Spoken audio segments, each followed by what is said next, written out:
Just to let everyone know, we will be recording this session as well, and the recording will be available after the session ends. Thank you.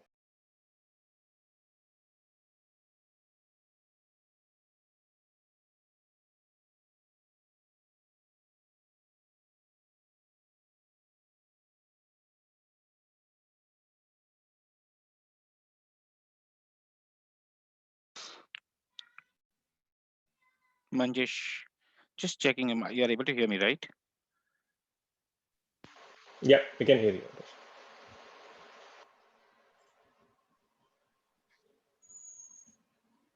Of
Hi, good morning, everyone.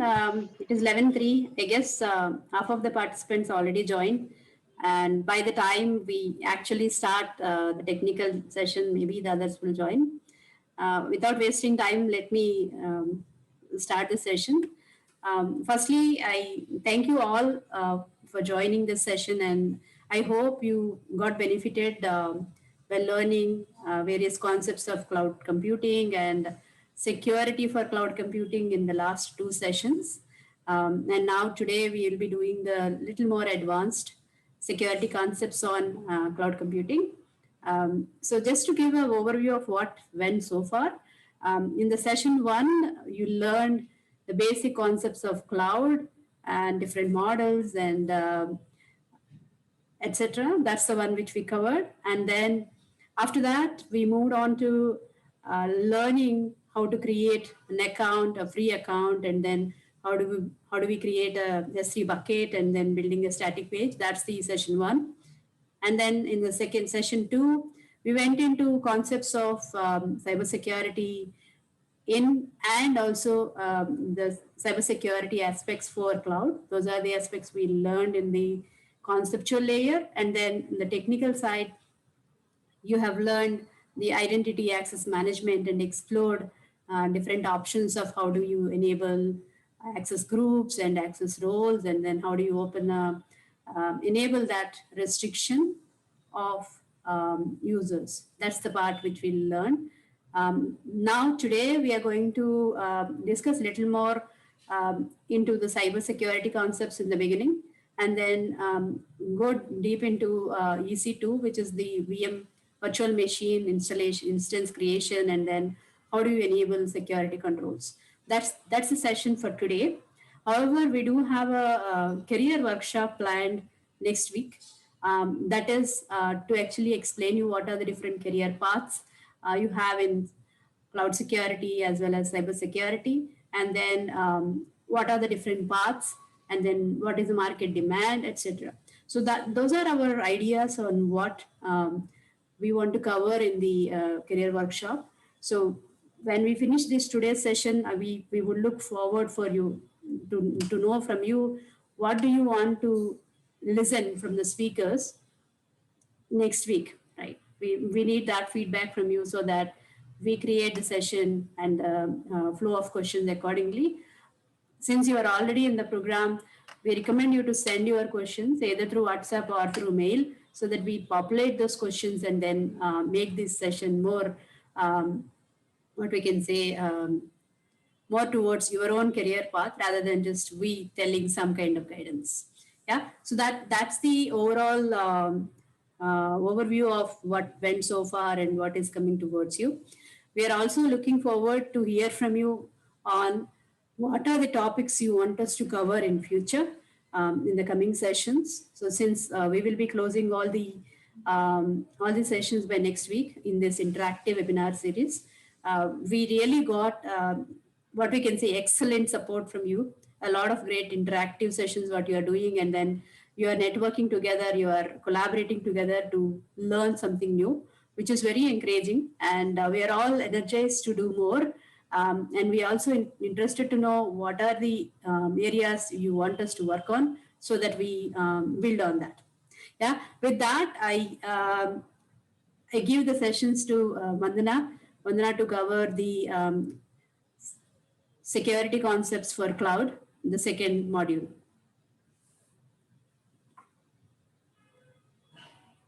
Yeah, session 3. Vandana, to you. Sure. Thank you. I was speaking on mute. Great. So here, career workshop is done. Here we are. Great. Thank you so much, Satya, for setting up the context. And we truly need feedback from everyone, and especially for the career workshop, it's important for everyone and understanding that what all careers are there in cybersecurity and especially around cloud security, because it's a very vast area. It looks like one field, but it's like a huge ocean where all the fields merge. So, okay, second, cybersecurity for cloud. Now, we all heard about cloud, like how it's important. It has many forms, and it has proven to be powerful, effective set of technologies are there which can actually help us in building up even the smallest or tiniest of enterprise to the biggest enterprises. Like talk about the big giants. They're all talking, or they're all dealing in cloud now. They're taking or leveraging cloud services, or they have their own cloud. However, it does come with its own challenges, its own concerns in security. And similarly, we will be talking about securing infrastructure, that how we can do that, what are the network security challenges, what are the application security challenges, how we can do the incident response, because that's very, very important.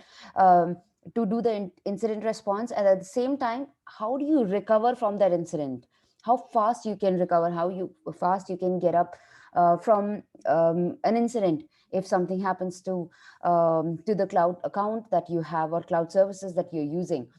And then we will be talking about data security for cloud, like how data security is important for cloud, and why do we need cryptography or public key infrastructure when it comes to the cloud. So, as per the stats, there are some basic cloud challenges that we have, and it starts with cloud cost. That how should we control the cloud cost?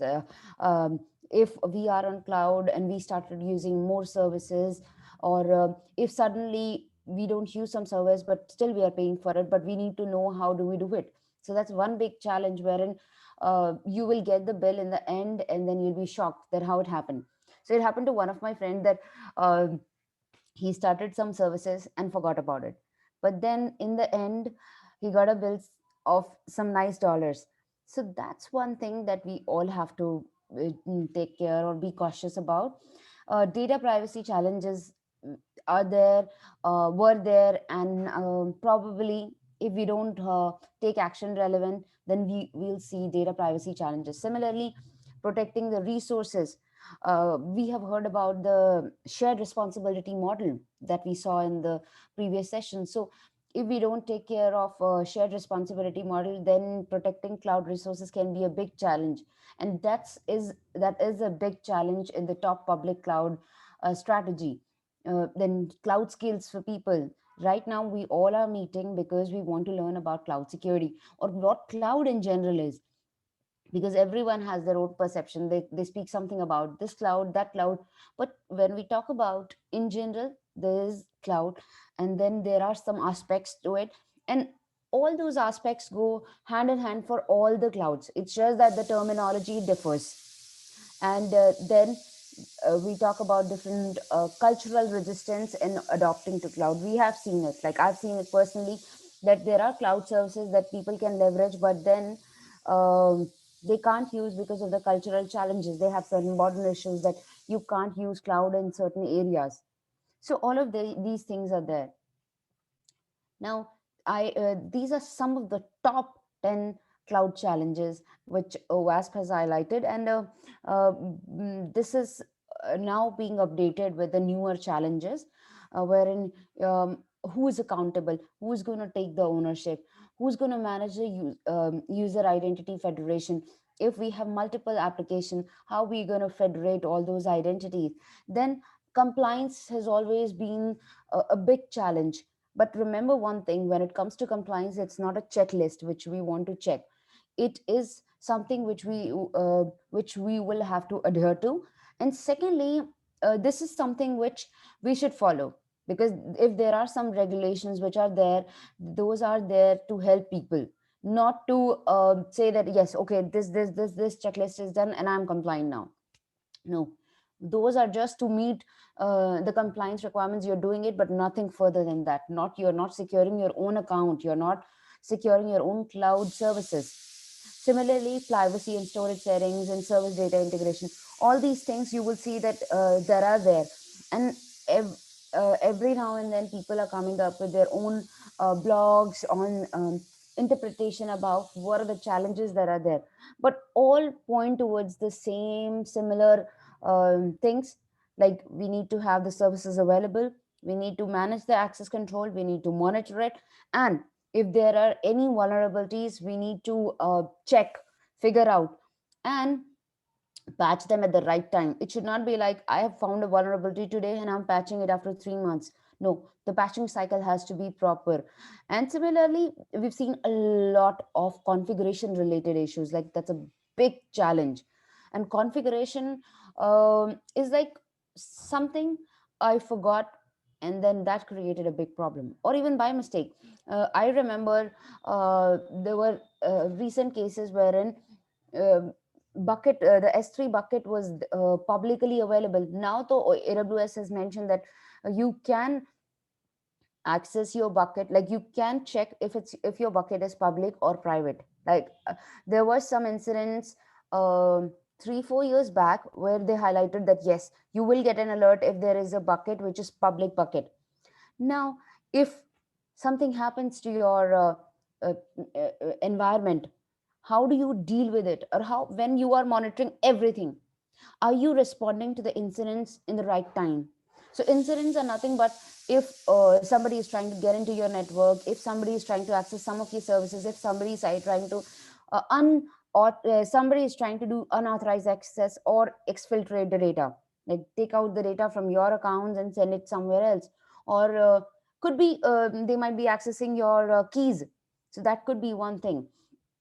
Now, when we are talking about it, there is one thing uh, that we have to take care, especially if we have hosted our applications on the cloud. Like, who will take the charge of our applications or application security?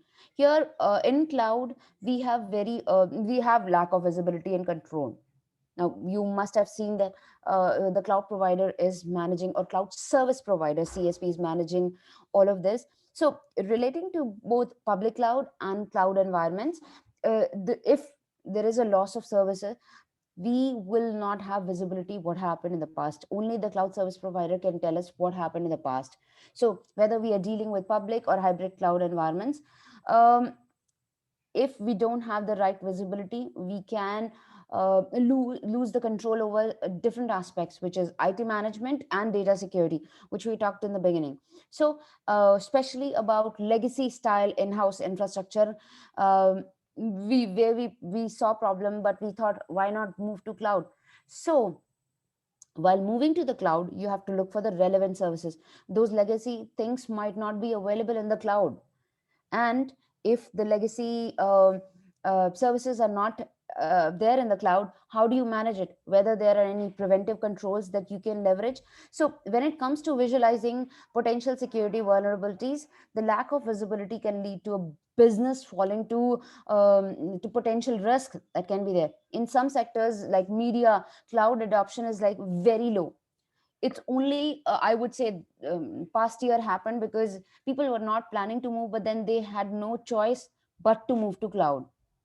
So when it comes to the actual challenges, misconfiguration of application is like one big thing. I have heard people saying, because I've been working in cloud security teams, so people saying that, oh, I have set up my application in cloud and I am secure. Do you need to manage some things? Do you need to update your own application? We saw the Equifax breach, wherein there was an update issue which led to so many things. People speculate it could be phishing also, but uh, then there was clear indication, clear reports that came out, where media published, where organization gave their statement that there was some old software that they were using.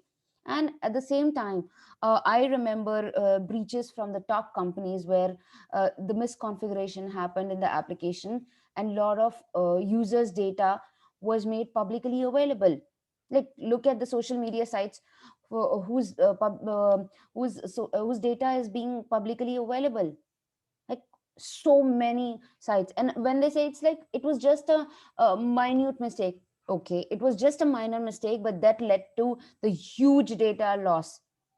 And similarly, when we don't have the ample controls, when we don't have the segregation of duties, or when we don't segregate who's accessing what and how we are managing the access in the application, we will see unauthorized access multiple times. Like, I feel that uh, principles of least privilege is very, very important. Recently I was speaking with the one of my friends. So she's just set up a new company, and she was talking about what are the challenges that she's seeing. So unauthorized access is one big thing. I'll tell you why. Now, when we are setting up application, we are setting up roles. um we generally tend to give any and every access to people. Or let's say, right now I am a developer, I need some kind of access to the application. Okay, I have it. Now when it comes to production, there is a production team who actually push the load to production. They have access to it. And now, how come this developer will have access to production? They should not have access to production environment, production application. At the same time, policies also play a big role, like big role. How? I have certain policies which are default policies that I've picked up from the cloud. And if, let's say, those policies have access to multiple resources, how would you do? You did a good intention, you had a good intention, but suddenly you did not check what was written on the policy. So sometimes, or I would say most of the times, you have to look at the policy and then apply it on the applications that you're using. And then we all are using APIs, especially if I talk about cloud vendors provide their customers, all of us, with a range of different APIs. So APIs are nothing but application programming interfaces, which the customers can leverage or which users can leverage. Um, the problem is that not every API is entirely secure, and they may need to be initially set up with some configuration that yes, only these things should be allowed. And the security vulnerabilities, if we don't manage those APIs, their access, then there will be problem in those APIs, and we will see them. And once it's there, it'll be there till we don't fix it, or we don't understand if it's fixed. Account hijacking is like um, one big concern in application. Do you keep your password as 8 characters? No, I have seen it. I have seen cloud accounts having access which is like 8 characters, and we are pushing our load to that. Or applications are using um, the keys, root keys, or the master keys in the production load. Why are we doing it? Can we create an account which is supposed to be doing certain tasks?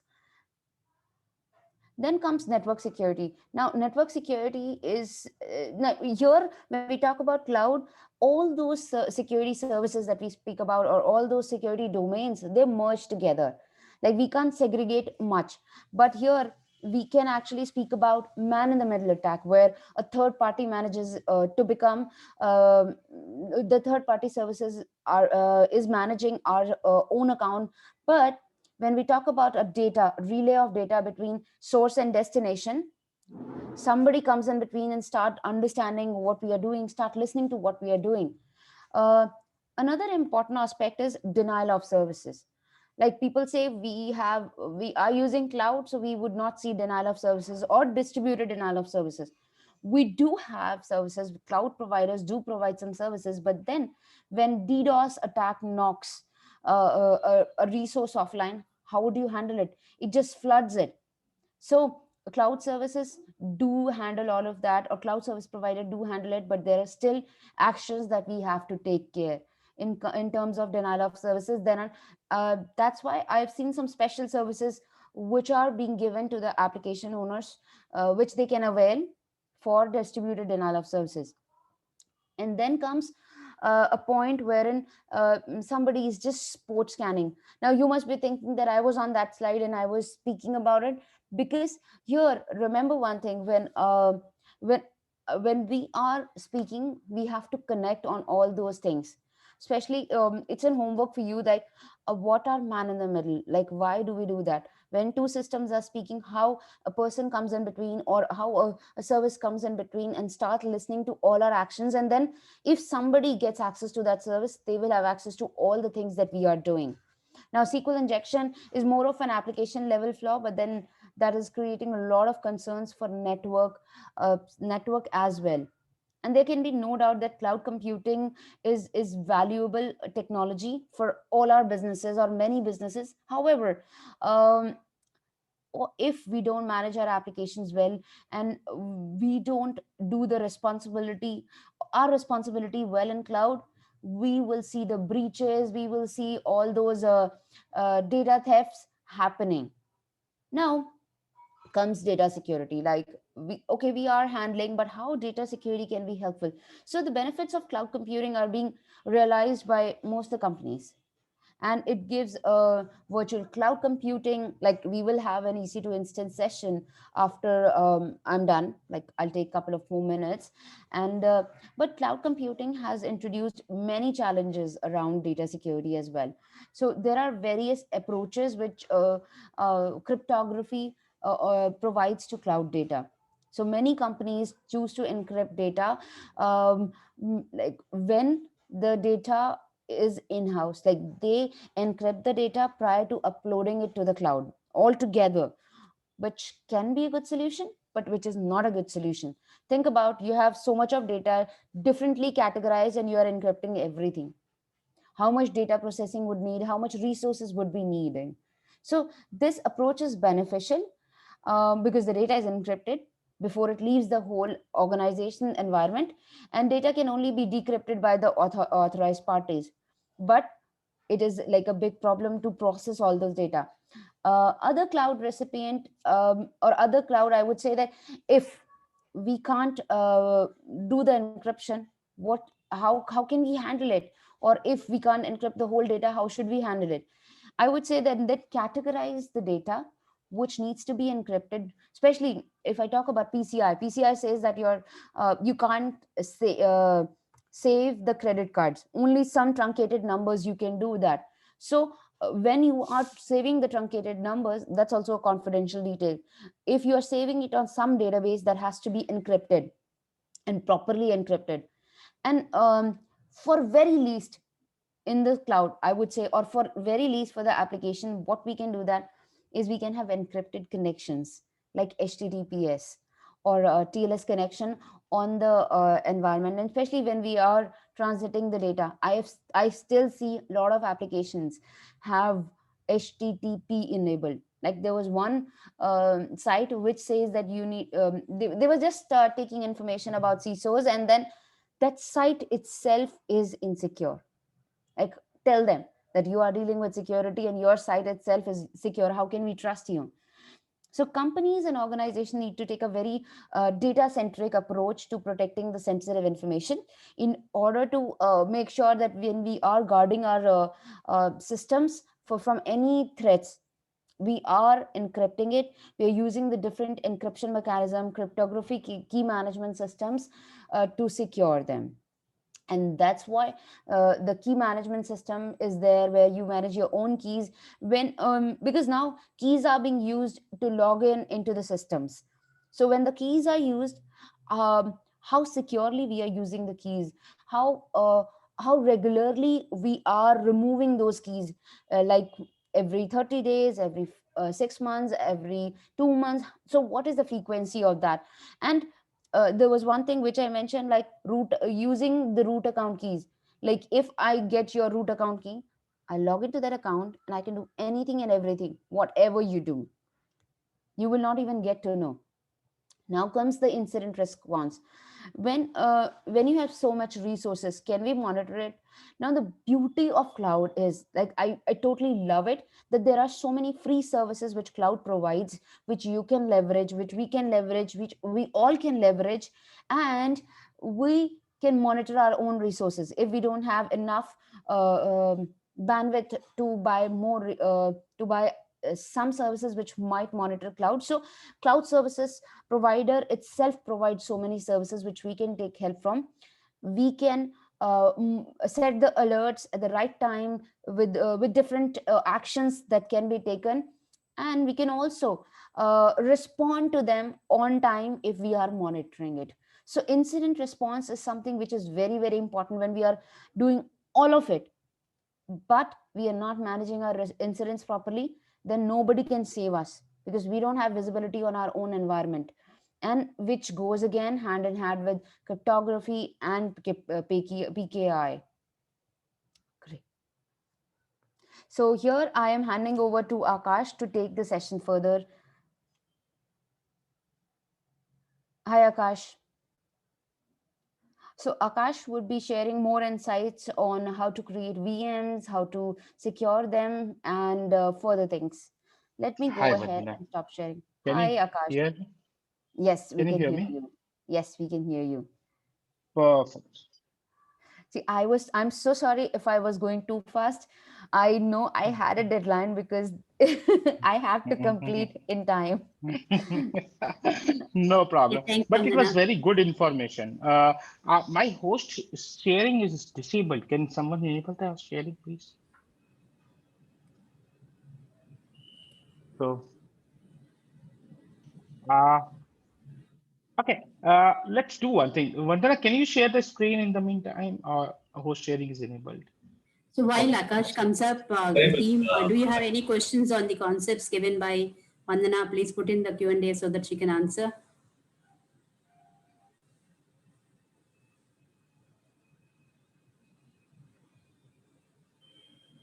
Got it. Uh, in the meantime, just confirm you are able to see my screen. Well, now I hope I'm audible completely. And let me put this in the center. Okay. Perfect. So let's proceed further. So just to summarize, Satya has given the context what we have covered so far. And then Vandana actually explains you about the network security, DDoS attacks. There is something which we come to know, that OS top 10. So OS top 10 is there for the web server, web applications, and there's a OS top 10 for API. Similarly, OS top 10 is there for the cloud. Now, in future sessions, you will be understanding about CCSK, which talks about more about this cloud security. So what you learn about is that you learn about the network security, you learn about the application security is important. You learn that why PKI is required in the system. Now, what you are going to learn right now. Okay, so whatever you have learned, we are going to do it with the practical things. Okay, now what we are going to do in this session, or what you are going to achieve it, you will be creating a virtual machine which is called EC2, Elastic Compute Cloud, and then you will configure a security group, and let's start working on the practical side. Now, before we create this, I would like you to pay attention here. What we are going to do here is we are going to go as usual into the search box and type EC2.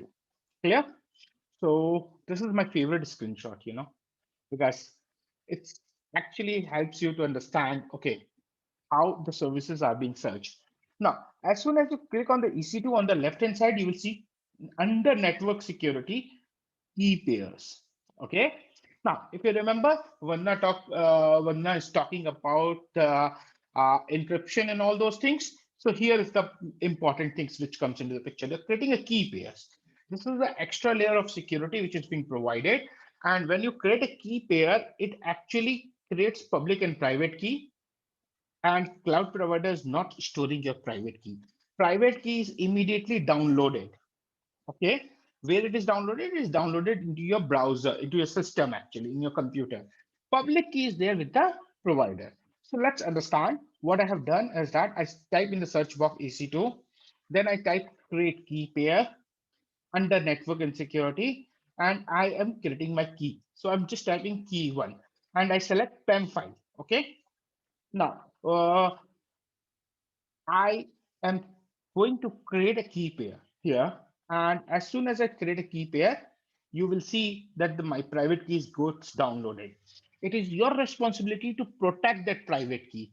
If you lose it, the only option is to delete the key from public key also from the console. But it is very important that you protect carefully. Now, under network and security, we are going to create a security group. What is a security group? Security group is, in simple terminology, is to protect your virtual machine instances or database, whatever are you creating it. So there are three things which comes into the picture. Whenever you actually access a virtual machine, there is something called NACL, Network Access Control List. Network Access Control List work on the subnet level, okay? Then there's a security group, which works on the actual instance. So where's the security group sits? Security group sits on the NIC card of the virtual machine or on the database or whatever you're creating, okay? Now, third thing is your OS firewall. So if you are facing any problem, you have to go step by step. Now, we are not covering here NACL because that is by default is open. So when you create, when you go into the AWS, you select your region, okay? And when you select your region, every region has a default VPC, default NACL created for you.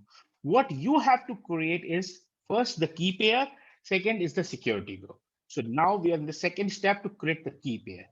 Security group is not a firewall, understand that, because you cannot deny any traffic inside the security group. To use it, you have to use NACL basically, where you can allow and deny traffic. In security group, once you add the traffic, it becomes allow. Okay, so I'm creating a security group here. Now, if I'm creating a security group, important thing is description is mandatory. Now I will add inbound rule. Now, what is an inbound rule? Inbound rule means a traffic is going to come to my virtual machine. So I will click on the add rule. Okay, here. See? So in the same window, I click on the where you see key pairs. On the top, you see security group, create security group, provide the description, VPC selected by default. Now I'm going to click on create on the add rule. Now in the add rule, I will type RDP and source. I will select my IP. This is very, very important. Now you can select 0.0.0.0/0. Okay. But what's the problem with this? The problem is that that is a wide open. That is very dangerous because a few minutes before, Vardhana was talking from a security perspective that what is the configuration problem? This is what the configuration problem.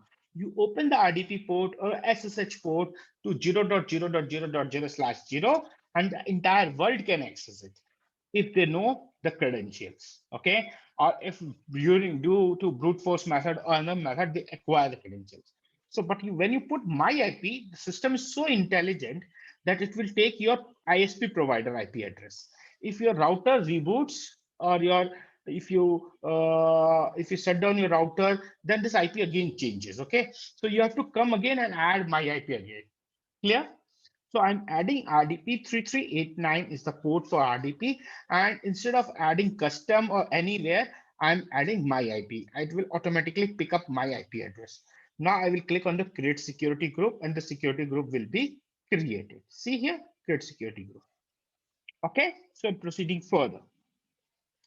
Now, what you're going to do, you have created the security group. Okay, so two things which we have done. Number one, we created the key pair, we created a security group. We did not create any NACL, okay, because it takes the default NACL.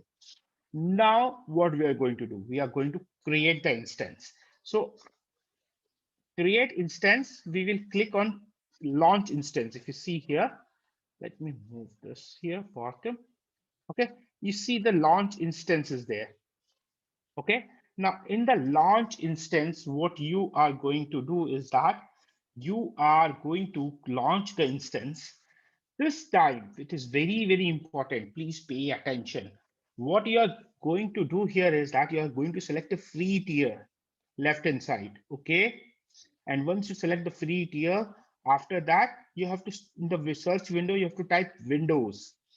And then you have to hit enter here. Okay, enter button. Then it will display all the free Windows operating system. I repeat, instance type, select free tier, type Windows, hit enter. If you simply type and you don't hit enter, it will not display you the Windows machine. So we'll select the first machine, which is free tier eligible. And now I'm going to select the instance type. What is the instance type? There are different type of families, basically. Compute optimized, storage optimized, and all those things, right? So depending upon your workload, who will decide the workload? Application team and all other administrator works together to decide the workloads. But here we are going for a free tier. So we'll always select T2 micro. Do not select anything else, okay? Now, T2 micro is free. If you want to know more about it, you have to just go over this red button, red highlighted one, free tier. There's a learn more will come and you have to click on that. It will tell you what is the number of hours free for T2 micro. Clear? So another important thing, don't select anything else. Okay. You have 750 hours of machine per month free. Don't try to create multiple machines. This is very important to understand. Now, here you are going to create the instance, okay? Now, pay attention in this area, okay? In this area, this is very important, auto assign public IP address. If you do not select it as enable or in the drop down, there's two buttons are there, enable and disable. If you select disable, what will happen? You will not get the public IP address. You'll get the private IP address. So we need a public IP address, okay? Now, you have to click on the storage. Just keep it simple. Don't add new volumes because if you read it, free tier is eligible for 30 GB. Okay. So we already have taken 30 GB. We cannot go less than 30 GB because operating system needs that. Now, next important thing is adding a tag, which is very, very important because from a security point of view, it is very, very important and mandatory. So if you want to add it, since we're doing a testing, we are not adding a tag here, okay? Now, step number 7, configure security group. Do not select create a new security group. You have to select an existing security group. Why? Because if you remember at the beginning, we have already configured the key, pairs, and security group. So I'm going to select my SG123, okay? Now, next important step, what we are going to do. We have selected the security group. We have now going to create the security group. Now I'm going to select a choose key pair. Again, choose an existing key pair. I'm just going to the back slide. Understand this, never create a new security group and never try to create a new key pair because it's already being created, right? So use that. Now, after that, you have to launch the instance. Now, once you launch the instance, this is very, very important. Please pay attention. You have to wait till your instance state is running and status check is 2 by 2. Now, region, you can select Mumbai, North Virginia, anything. But important thing is that once you launch the machine, if it's a Windows machine, you have to have a little bit patience because it takes some time. And once your instance state is running and instance type status check is 2 by 2, after that, you have to select this checkbox and then you have to click on the connect button. Okay, I repeat, you have to wait for running state and 2 by 2 checkbox, select the checkbox and then click on connect. Now, once you click on connect, you will get an option for RDP client. So you can download your RDP client and you can click on get password. Okay. Now, if you click on download RDP client, a file gets downloaded. Now, click on get password. This time you have to browse to the file.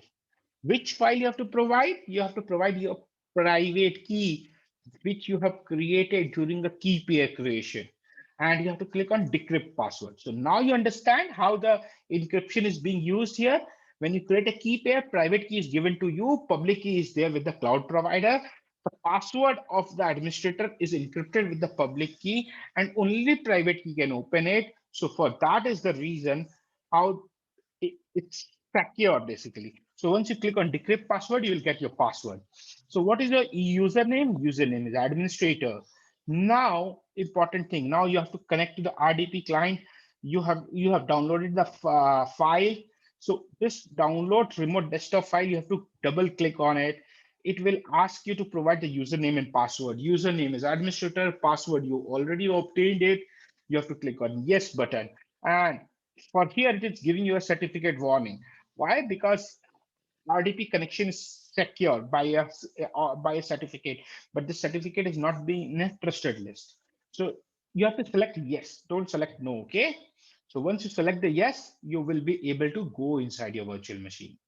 Now you are ready with your virtual machine. You can do whatever you want to do. You can install software, you can run application and everything inside the machine. What I should do if my task is over? You can go and set down your machine. Okay. Now, important point, if you do not set down the machine, you are getting charged. If you remember, what is cloud? Cloud, the characteristics is very important to understand.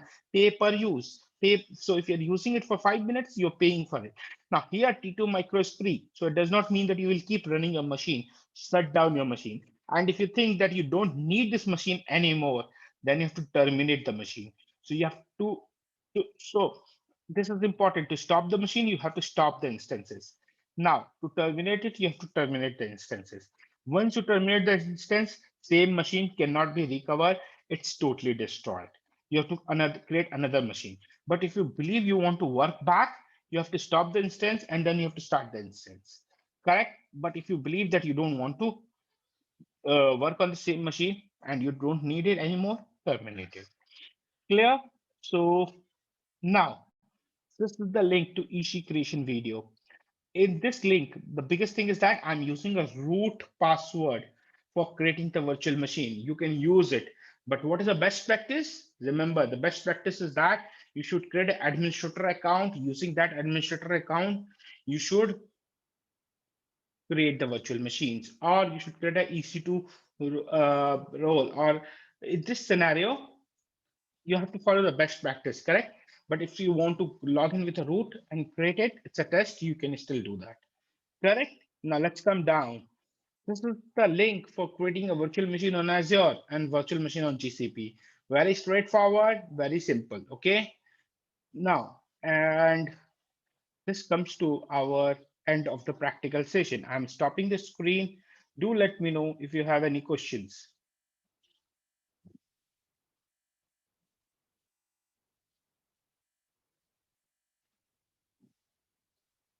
Anyone has any questions for me? think there is a question in Q&A tab, Akash. Perfect. So let's open the participant rather than opening a QA session, because everyone can hear the question and then we can. Yeah, let me unmute all them. Correct.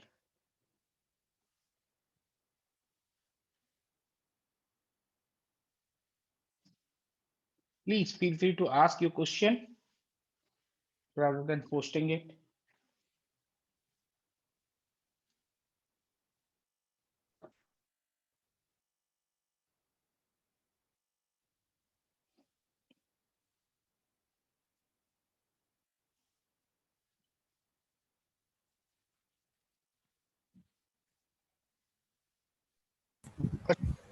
Question. Participants should have access to unmute and you can ask questions. Correct.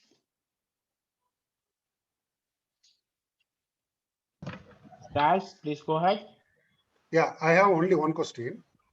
Yes, please. Regarding this securing the AWS components like EC2 instances, things which you have done in the session, is there any separate tool to automate, like a DevOps tool, which is very recommended for this? So, a very, very nice question. See, when it comes to DevOps tool, are you talking about infrastructure as a code? And the answer is that AWS provide CloudFormation, which you can use. Otherwise, you can use Terraform.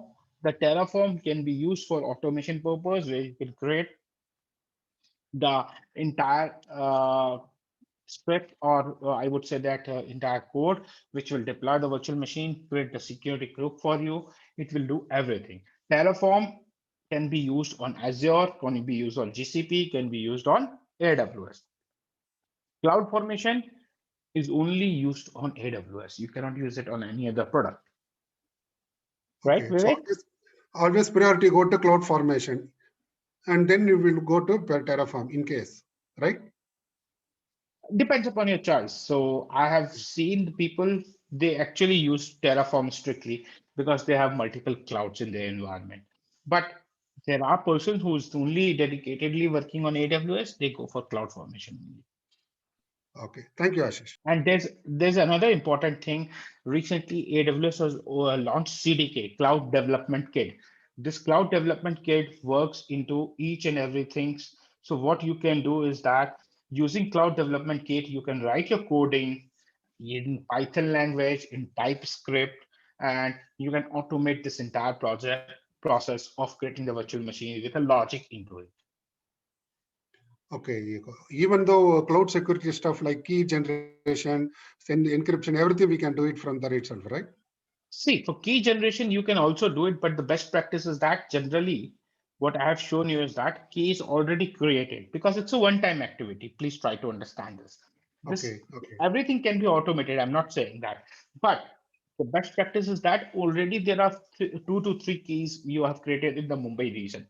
Why you want to create you want to create every time a new key, right? You can create 3 keys, one for Windows, one for Linux, one for Amazon AMI, and like this, 3 to 4 keys, right? If you create each and every time a virtual machine and create a key pair, creating a key is not a big task. Management of the key is a big task because every time the private key get downloaded. So generally, people do the key creation first and they know the key name. In the code, they just pass the key name. Or during CloudFormation template or Terraform, you can also ask the input from the user. And when you ask the input, user can type the input or provide the key name. Okay. Got it. Thanks, Ashish. Thank you very much for call information. Yeah, no problem.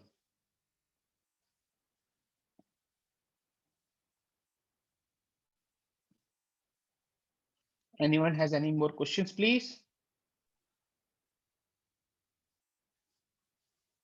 Akash, Soumya here. So let me just give you a Hi, quick background Soumya. since I'm new to cloud and the concepts which you are teaching, which I have been attending through it. So being very new to this cloud, right? So can you just help me understand the real-time scenario of using this EC2 instances on the cloud with this encryptions and all the key generations?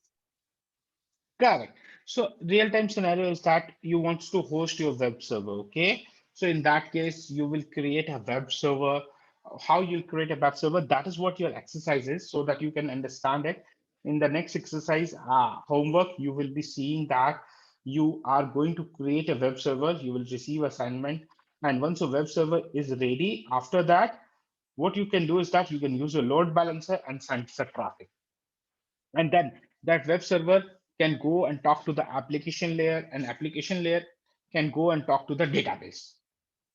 This is the practical scenario of using it. You can use your EC2 machine to run some tools, your application Java, .NET, or whatever is that, and do the processing of the data, and the data output can be stored into the S3 bucket. This is another scenario. So, for example, the third scenario is IoT-based scenario, where you collect the data. Those data is being stored into the bucket, and then some process has to process it, right? So that is where you create a server. You can also create a server for POC or for a testing purpose, whether your application is working fine or not. These are the practical scenarios. Now, why you are using Thanks keys? much. Answer. Yeah. So why are you using keys? Keys are used because the AWS generates a complex password for the administrator, and it is encrypted with the public key. The only thing which can open is the private key, and that is why when create a key, your private key gets downloaded. You have to store it carefully. If you see the video, it will answer your query there.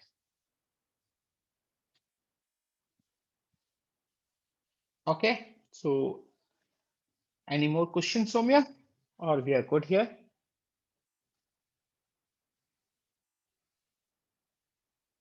No, Akash, I'm good so far. Thank you so much. Very wonderful session by you and Vandana. So Akash, like Because there are two questions on given in the text. Please go ahead. Please tell me. Maybe you would answer them also. Vivekananda, maybe you can ask that directly. Yeah. See, please don't put in the chat, because we have opened the session for everyone. One by one, you come out of it and you have a sufficient time. Rather than putting on the chat, people will not be able to read it. I request you to ask those questions, because other participants will get a benefit. They don't have to ask the same question again. My question's already been raised, and Asha, it's clarified. Thank you. Okay, thank you so much, Vivek. yeah, hi Akash. As Vivekananda mentioned earlier about the DevOps and the automation of this instance creation and all those configurations, if you can give the real-time example of that too. Correct. So are you aware about the CI/CD pipeline? That CI/CD pipeline, see, you can use your Jenkins or any other thing, but you have a AWS CI/CD pipeline also, where you have a code commit, you write your code, and then you have a code build. So if you have written a code into a Java, it has to be built, right? Java file and all those things. So once the code commit is done, code build is come into the picture, then code deployment comes in the picture, and that time it will deploy the code, it will create the virtual machine, and it will create the security group and everything, and it will specify it, and it will create the virtual machine, and it will deploy your code. Once your code is successful in the development environment, the same code will be pushed into the production environment. So there's something called CI/CD pipeline. It's a very interesting topic to be discussed, and this is just a small thing which I have explained. And any specific information you need, I can help you with that, Mohit. Please ask your question. So you mean each time there will be a build, there will be a new VM created, new instance created for that purpose? Very good question. So it depends upon your CI/CD pipeline.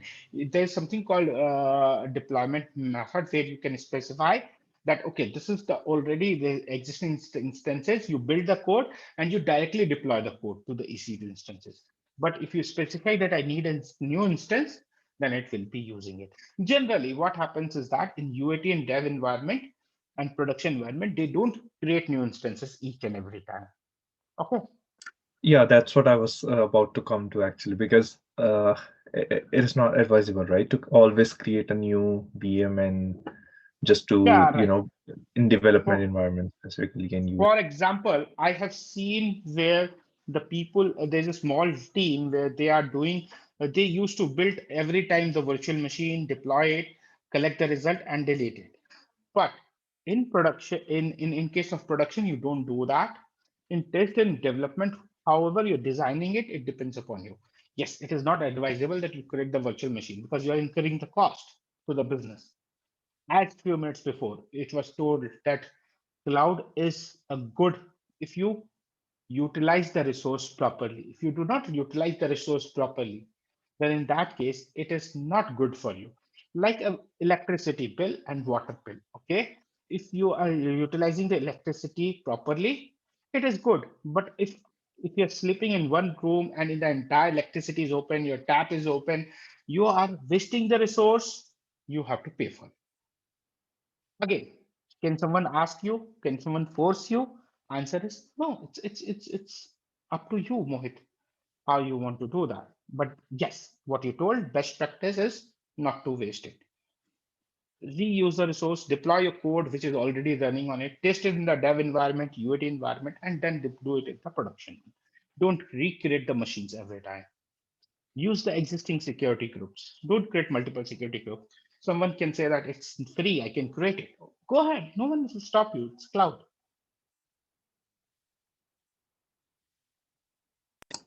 Got it. Thank you, Akash. Yeah. Hi Akash, I just have a follow-up question on that. So Mhm. if it's not advisable to create a new instance every time, right? So when would we need to create? Is it for any storage or processing power changes, or there could be other reasons as well? Hey, that's what a very good question is that. For storage purpose, you always use the S3. You cannot do any processing of the data. If you want to do analytics of the data, you have to use a component called Athena to run the query. S3 on query can be run. But if you want to do a processing of the data, you create a virtual machine, right?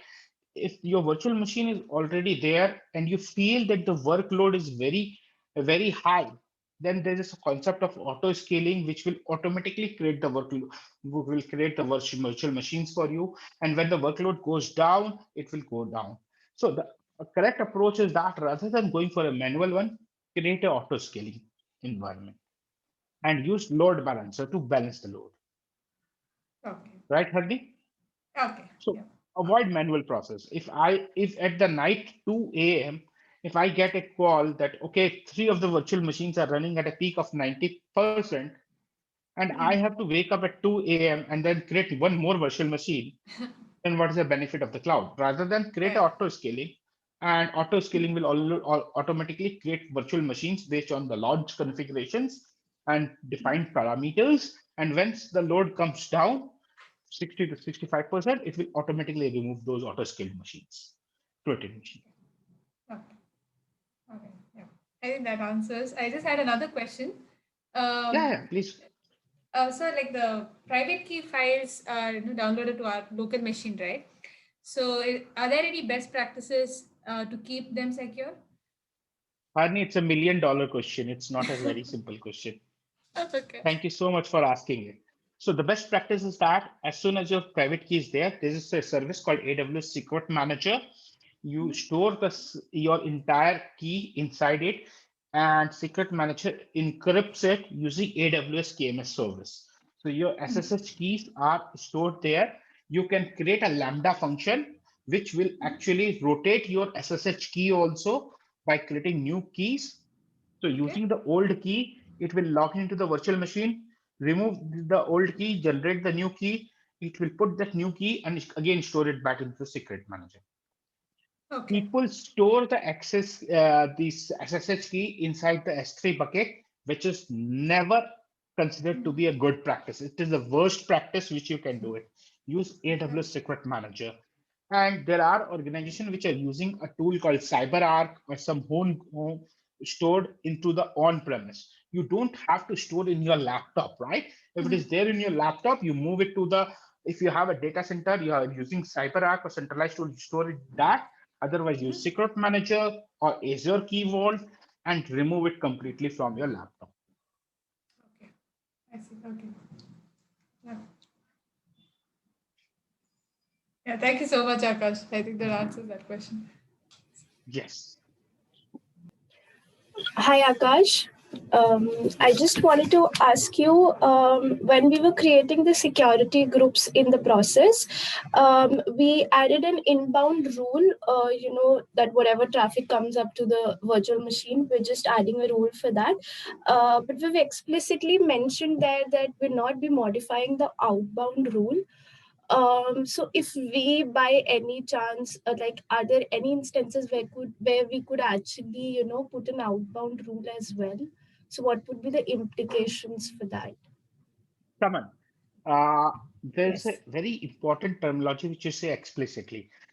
In this video, I told you not to modify the outbound rule, but when you're doing a practical, you can see that the outbound rule has all traffic, and it has 0.0.0/0. What does it mean?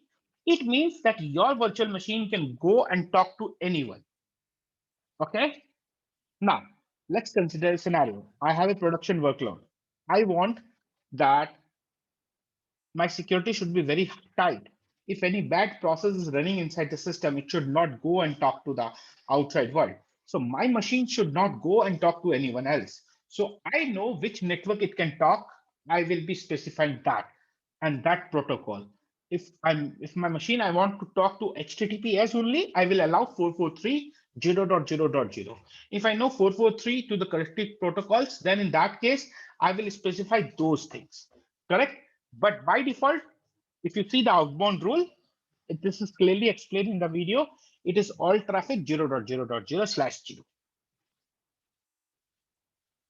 Okay. Okay. I get. Yeah. I got it. Thank you. Perfect. So it's please don't use the terminology explicitly. It depends upon the security and business use cases, right?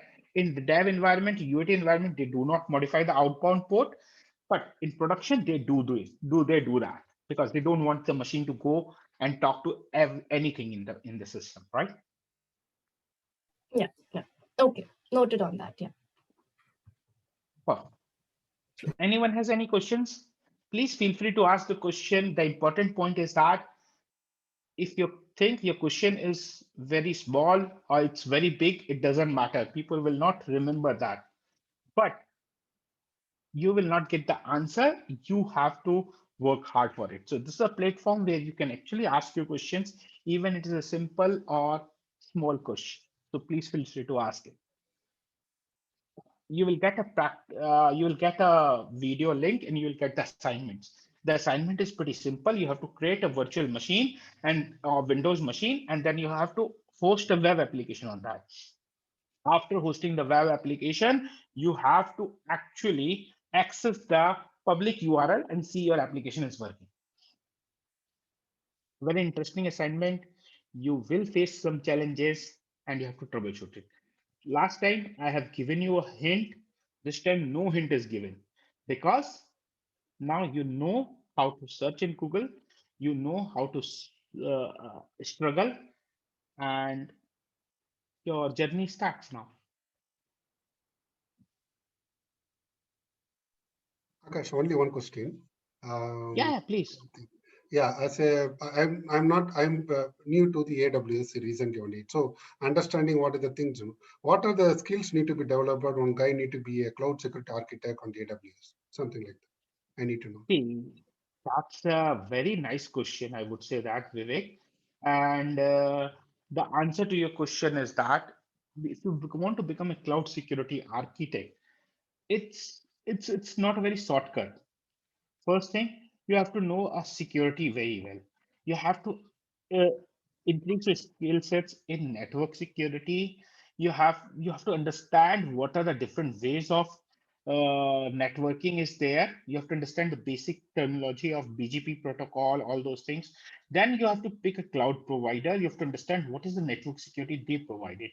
So, like in AWS, you have a transit gateway, you have a VPC peering, VPC endpoints. You have to understand the networking concept of it and securing the environment. Then you have to understand the attacks and defending there. There's a OS top 10. OS top 10 API. This is called basic security. I'm not talking about the cloud security at all, because people think that, okay, cloud security is very good name, let's do that. No, it's not a very fancy thing. It's yes, it is very interesting, but you have to understand your basic concept of the security. Once your basic concept of security is clear, then you have to pick a cloud provider, right?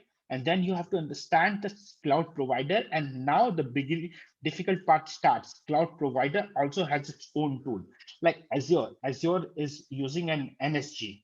Azure is using Azure Sentinel. AWS is using different components like WAF. Azure has a WAF, AWS also has a WAF. AWS has a security hub. They are different components. Now you have to understand the security components. So this is what about the cloud and cloud security. So cloud security consists of two words. One is called cloud, other is security in simple words. First, clear your basic concepts of security and then clear the basic concepts of cloud, right? So CCSK is one of the good thing which clears the basic concepts of cloud. If anyone wants to come into the cloud security career, CCSK is I'm not saying that you have to do it, but I want to say that you cannot avoid it. It's simple words. So okay, perfect. So Gangadhar, you can go ahead and type your question, and Manjesh or Satya will read it out since there's a noise at your end. I hope I answered the question, previous question properly.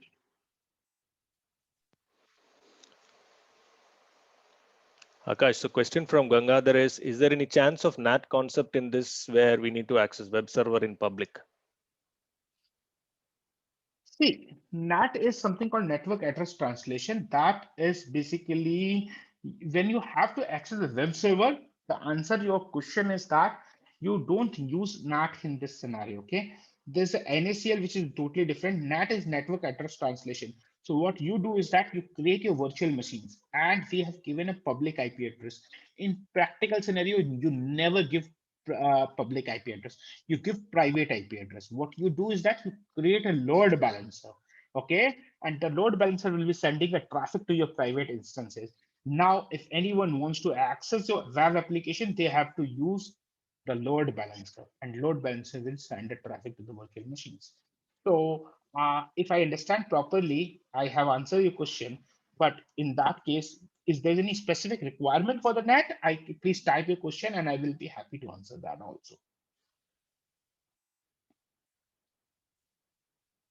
So if you want to access the server publicly, create the virtual machines in the private subnet. Don't give public IP address, use load balancer. And if you type architecture diagram, you will get in Azure, you'll get in GCP, every cloud provider provides that.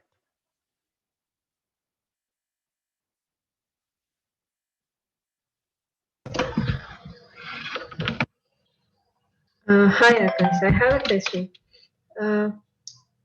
So we have created the virtual machine. So in a real-time scenario, the updates or the patch, let's say Windows update, is it not the responsibility of the customer? Suppose I'm using it, is it not the responsibility of me to update, keep my Windows updated or something? Or does AWS have some kind of service to do automated patch management or something? Okay, very good question. Now, since you asked the question of responsibility, there's a model called AWS Shared Responsibility Model. You just type in the cloud shared responsibility model, you will be understanding it. Now, when you're creating a virtual machine, you're using an infrastructure as a service. When you use infrastructure as a service, it is the responsibility of the cloud consumer, not cloud provider, right? To patch that. If you're using PaaS service, platform as a service, operating system is the responsibility of the cloud provider, not consumer. We have already covered in the conversations, right?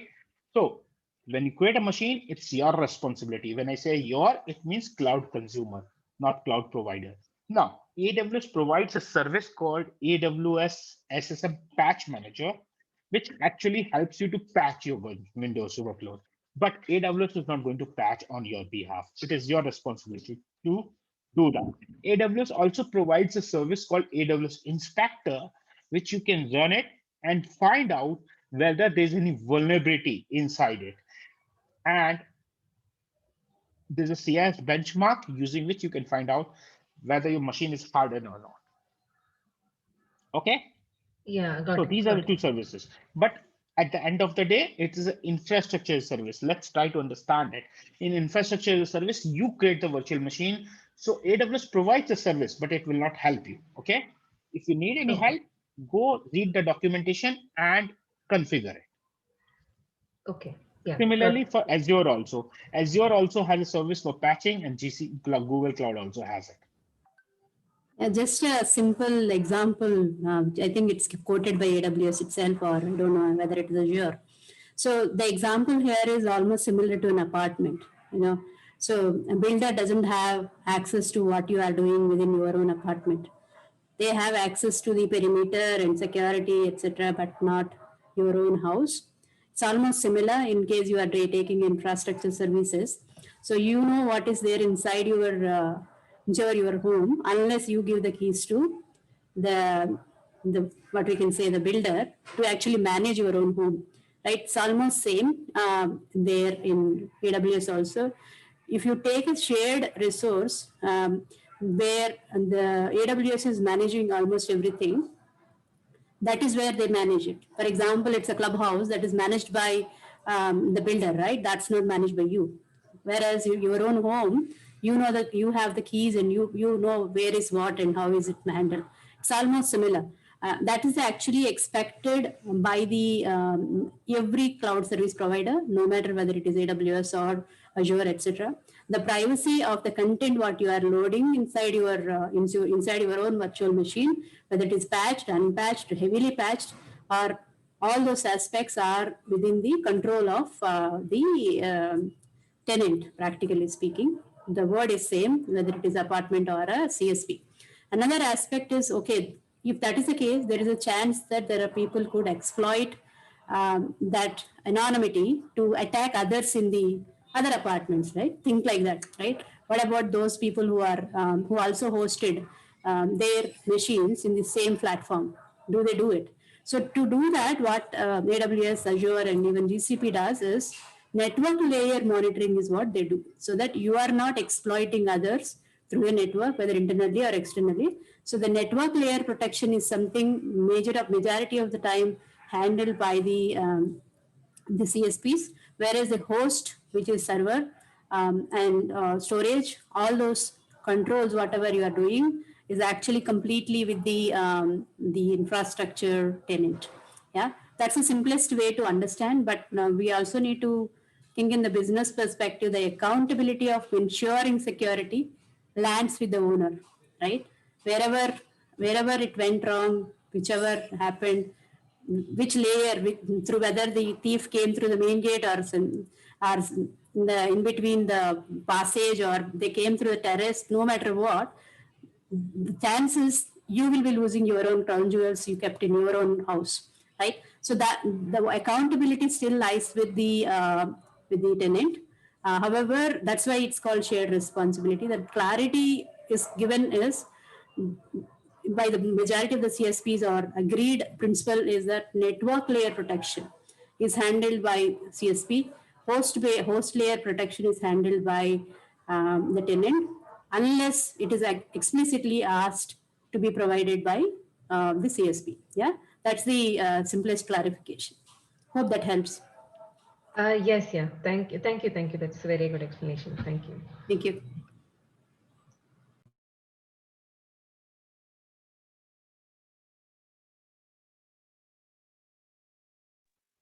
Okay, so anyone has any There questions? is a Otherwise, question in chat.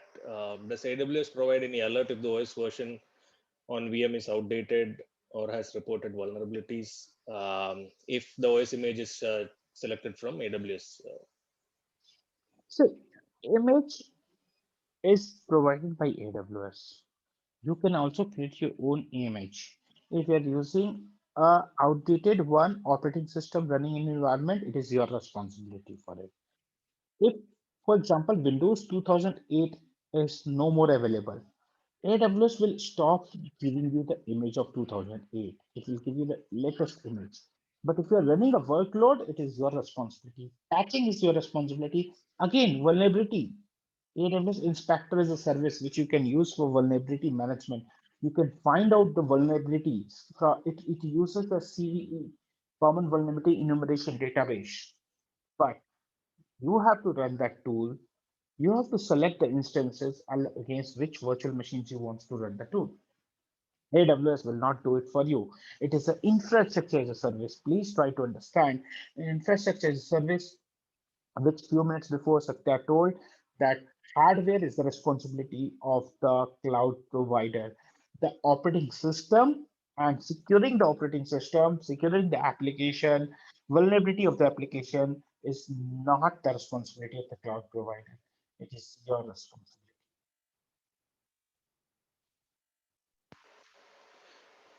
But Akash, I think AWS does have options that you can create the alerts, right? For Monitoring, again, you have to do it. Everything is correct, there for yeah. you. For performance monitoring, yes, you have a CloudWatch alarm from which you can create an alarm. You have a CloudWatch event also. You can create an event and send a SNS notification. But underlying concept is that it is you who have to decide it, what you want to do it. You can create an alert based on the vulnerability also, but who is going to run it? It is you have to run it. And as soon as the vulnerability is found, you can send an email to your business lead or business person that this is the vulnerability which has been found in the system.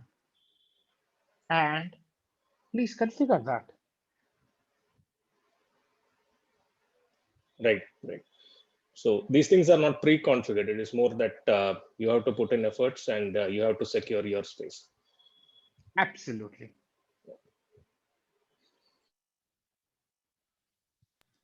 Right. I think so. Are there any pre-configured checks which AWS does? I was imagining more of like a GitHub scenario, because like when we put our code on GitHub, and if they see that that particular technology stack has any vulnerabilities, you get a notification, right? So it's not like we enabled it, but there are some checks done by their side. So is there something like that AWS does? So when you say checks, what do you mean by the checks in infrastructure as a service? See, whenever you ask the question, you have to ask in a category. Is it talking about the infrastructure service? You're talking about the platform as a service or software as a service? For example, let's take a pretty good example of a software as a service, right? When you upload, when you are using a Google email, right? Gmail, okay? That is software as a service. Akash, sorry to interrupt. Can you come close to the mic, please? Yes, why not? So, if you take an example of is it okay right now, Satya? Yeah, better, but it's little. Okay, let me use a different headset in that case, because I'm using a wireless. No problem. Give me 1 minute here. So while Akash comes back, maybe let me give an attempt to what you are asking, Harini. See, your question is whether AWS provides any alert when a OS version is outdated or this has any vulnerability. By default, it doesn't, but you have a service which you can opt for. You can opt for a service. Says the professional security services are available, and they offer you different solutions like application vulnerability testing, host vulnerability testing, and then you also can conduct automated assessments and to let you know what are the vulnerabilities in your EC2. For example, you left your tags open, or you didn't added any tags, or you didn't added a security groups, or even the OS version what you are using is outdated. Most of the cases, OS version is actually controlled by AWS. They give you template which is latest. So most of the cases it is not, but in case you are using a dedicated system where you have actually implemented maybe Windows 98 and started using it, which is not known to AWS, they do not have any control. In that case, whenever you opt for these applications, infrastructure security vulnerability assessment services, etc. That is when you can get to know, and AWS can support you there. Just aware that, just understand this way. Understand AWS as a what you can say builder managing maybe millions of apartments, and each apartment is actually again a 200-story buildings, right? It's very difficult for AWS to even know what is running in each of the box, right? However, there are AI-based mechanisms to understand how the network is behaving, but each of the box, I think that monitoring and reliability lies again back to the tenant. Yeah, coming to the same story. But unless you ask as a service, they will not know. Okay. Yeah, back to you, Akash. Harni, just to add more things which Satya has provided, those informations are very good. And important thing is that in AWS, if you configure something not properly, like in S3 bucket, if you enable public access, if your security group is wide open, there's a service called AWS Trusted Advisor. Okay, that Trusted Advisor service will provide you advice based on cost, performance, security, fault tolerance. Correct? But whether you have to follow the advice or not, it is your responsibility. Now, since Satya told about machine learning, pretty good example, AWS Guard Duty. Okay, if you have a wide open 0.0.0, there are hackers who runs the script. They do a brute force attack. Now, Guard Duty will capture that brute force attack. It will give you a message in the Guard Duty screen that this particular time, this IP address tried to access your machine. These are the number of wrong attempts. Security Hub, you can customize it further, and whether to take action or not, whether to automate this process or not, it is your responsibility. Now, does AWS providing it? Yes, it is providing it. But if you do not look into the AWS Guard Duty, if you do not look into the Trusted Advisor, and you keep running your workloads as it is, then sorry, you can be hacked at any point of time. Right. Right. So yeah, as I understand, it's not as in it's still our responsibility, and they give us the means to take that, as in like having an inspector and so on. Right. Let's take a pretty good example of a software as a service, right? You have a Gmail, right? You upload the file. Inside it, you have seen a message that is scanning the file for the vulnerability. Yes or no? Yep. Right. Okay. So that is what it is doing it, right? It's because it's a software as a service. So it has to take whether its platform will not be infected or not. But in case of infrastructure as a service, it will not do it for you, but it will give you a mechanism and you have to take care of it. Right. Sure. Yeah. Yeah, this was really eye-opening because I think like how Vandana mentioned earlier, there is a assumption that if you put in the cloud, everything is automatically taken care of. So that was something I know. So this has been enlightening. Thank you so much. Yeah, and that's why this practical has been created for it. And the questions which you are asking, Harni, it's actually helping others also to understand the concepts. Thank you so much.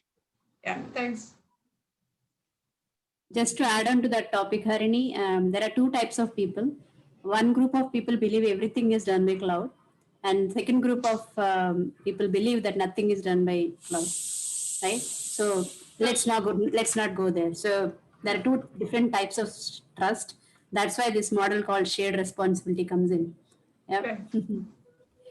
Yeah, just I know we are running out of time. What we wanted to know from you all is actually feedback on Menti. Can you just, I think the Menti links are given. Maybe Manjesh, can you post it again, the Menti links and codes? Sure.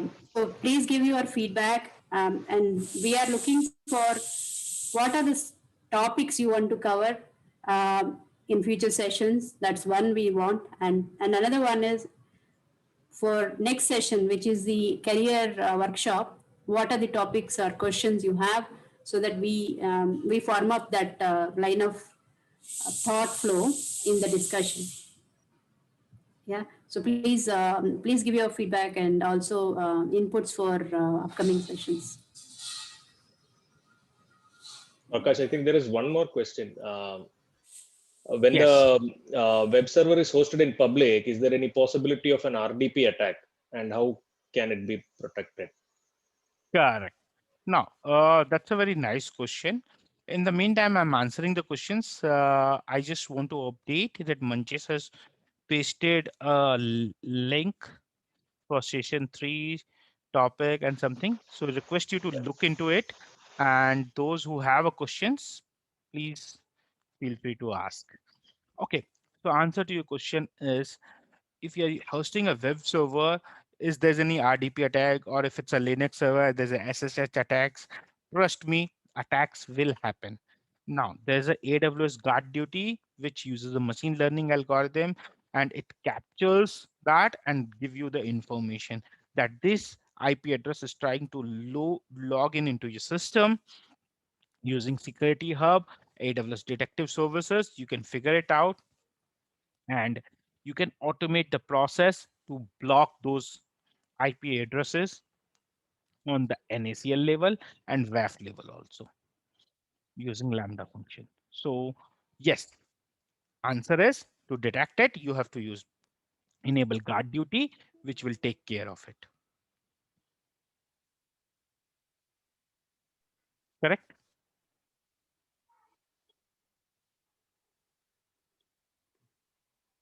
Thanks, Akash. One more question.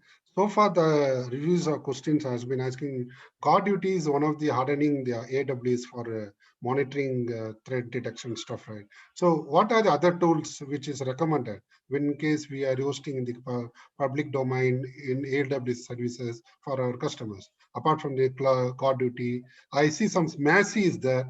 Any other things Hey, is? Macie is actually used with AWS S3 services. In S3 service, if in S3 bucket, if you remember, we created the bucket. In bucket, if you upload any data, let's take a very simple example. You upload a PAN card of your customers, you upload the credit card of your customer. Macie has a defined schema, and you can also define your schema inside it. So based on that, Macie will trace your S3 bucket and tell you that I find that these type of information is stored in your S3 bucket. Okay. So that there where the Macie comes into the picture to detect if there's any PI data, any sensitive data on S3 bucket.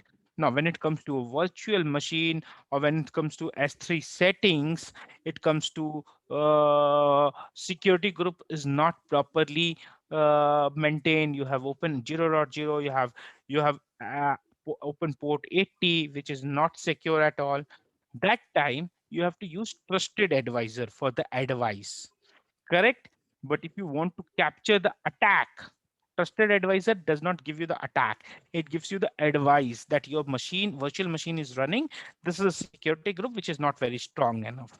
And it has port 80, it has an FTP port, it has a telnet port open, and anyone can do telnet in your environment. Please take this advice. But if there's an attack is happening, then guard duty comes into the picture. So Macie for S3, trusted advisor for S security group findings, S3 bucket public access, and then guard duty for attacks. Okay. For DDoS, like a shield is there. Like that, any other tool, Akash? There are large number of tools. So when you say DDoS attack, there is AWS Shield. AWS WAF is there to protect your application against OS top 10. Okay. It's a web application firewall. There, if you just go to the Google and type AWS security product, it will help you to find it out. Okay. Okay. You will get the list of all the security things. Identity access management comes under security. There's a huge amount of things which you are there. Yeah, I think considering the time, I think we are 30 minutes across the original time. Do you have any other further questions? I think there is one. I think it's the difference between S3 and EC2 instance and their connection. Okay, so please try to Probably, I think it's how understand. they. Yeah, no problem. Manjesh, I'm audible, right? Properly. Yeah, you're audible. Perfect. So, see, S3 is an object-based storage, which I have already covered in the last session. So, if you want to watch the video, it will be helpful for you. But why we need S3? Object-based storage is a new storage which cloud uses it. If you go to any cloud provider, you go to Google Cloud, you go to Azure, you go to AWS, they need an object-based storage. In object-based storage, whatever you upload is treated as an object. A text file is also object, backup file is also object, everything is object. It does not understand the folder concept at all. Okay, it's for him, it's a path. Why we need an object-based concept? Because Windows uses NTFS file system, Linux uses different file systems. So we cannot create a file system for you, right? So what AWS or I would say the cloud provider has done to store the things in the cloud, they told that let's go for an object-based storage. Now, how you will store it, how will get the data? Answer is API. If you remember, Vandana has talked about the API. You have to store the object, you have to call the corresponding S3 API to store it. And to download it, you have to do it. Now, to protect that, access control mechanism comes into the picture. Important point is this all object-based storage works on HTTP verbs. The HTTP is the oldest protocol, put, get, post, okay, and delete. So these operations are supported and you have to use API. So anything you want to store on the cloud, it's a object-based storage is required. S3 comes into the picture. EC2 is a virtual machine. If you want to run your web server, you want to host your application, suppose you want to open a website where you have a shoes to purchase, right? Or you are opening a grocery website or whatever you want to do it. In that case, you have to accept the orders and all those things. You need a virtual machine. That virtual machine has to store the transaction. For that, they need a database, right? But images of these objects can be kept on S3. Did I explain it properly or any more confusion you have?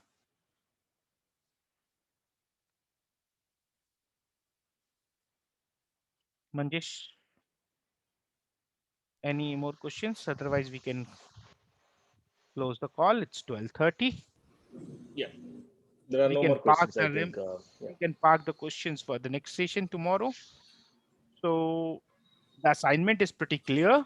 You have to create a virtual machine, Windows virtual machine, and host a web server on it. Clear? Now, to host a web server on the virtual machine, you have to install the IIS on the Windows machine. I'm just giving you a hint how to install the IIS. And once you install the IIS, you use the public IP address, paste in your browser, and see it will work. If it is not working, you have to troubleshoot it.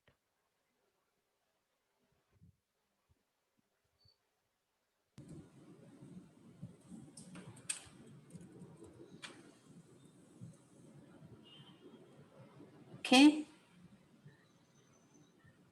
Any more questions? All of you geared up for doing an assignment tomorrow? Hope so. I think you are ready for the assignment tomorrow. And do you have any questions or challenges coming in this? I know this could look little complex, but it's quite easy when you start doing it. So for any questions or support needed, just ping us on WhatsApp. The team is available to support you. And as mentioned earlier, we request you to give your comments or any questions you have for session 4. So what do you like to have us? I think we see only 4 comments there. It seems like you know where you want to head or you know your career very well. So you have not many questions. So we are okay with that too. But looking forward to have you there on the session 4 next Saturday. Apart from that, for tomorrow's session, any questions or any support needed, you can reach us to through WhatsApp or support@csabangalorechapter.com. With that, we conclude the session today. Thank you, everyone. Thank you, everyone. Thank you for Thank you.